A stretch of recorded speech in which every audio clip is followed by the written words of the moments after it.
Do you prefer not to go direct? Is that why you've only chosen, or is that why you only did it the one time, or was that more of like Mark's just experiment, or y'all's experiment with Mark in that space? And is it just something that didn't work for you guys as a band, and you just didn't go back to that? No offense to Mark or your choices in that album, but No, every producer we worked with has done a great job, and they all have different styles, and hmm yeah, the guys liked Mark, but for sure Eric was a better fit, obvious for what we wanted, I guess. But I love the work Mark did with us too. It's just two different kinds of production.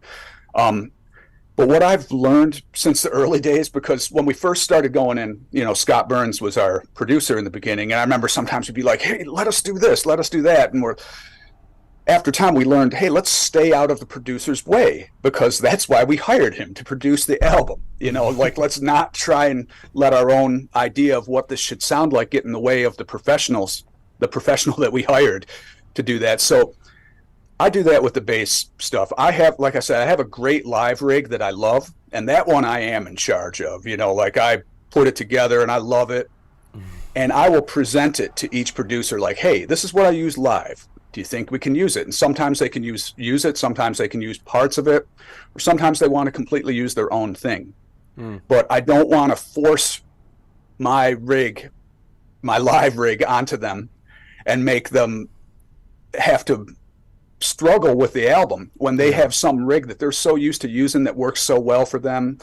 You know, I'll just I try to stay out of the producer's way unless I really hear something going wrong. mm, Like that I just can't stand. But I just, if we hire them, it's because we trusted them in the first place, because we heard them do other things that we thought were good. yeah, So we try to stay out of their way. And then at the end, if the album isn't exactly what we'd hoped it would be or whatever, production wise, we might work with someone else, or we might work with someone else just to mix things up, even if we were satisfied. It really depends. But yeah, I stay out of their way. They know more about it than I do, right. you know. Is that a learned behavior over the years? Like, how long did it take you guys? How many albums did it take you guys to like realize like I can let go of some of the reins here, because these people obviously know what they're doing more so in that space than we do. But like, how long? How many albums were you into it before you figured that out?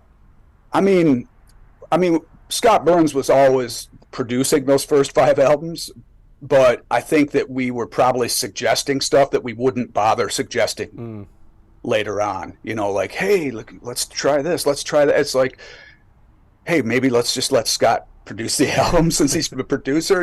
Like, so we were probably, you know, it's possible that we could have been suggesting stuff that was pointless and sort of wasting his time yeah. occasionally. And after a while, you just learn, oh, okay, relax. We can trust them. You make a suggestion here or there, but overall, if a guy's done a bunch of great sounding albums, just kind of, my recommendation to everyone, just let him do his thing. Mm-hmm. You know. Yeah.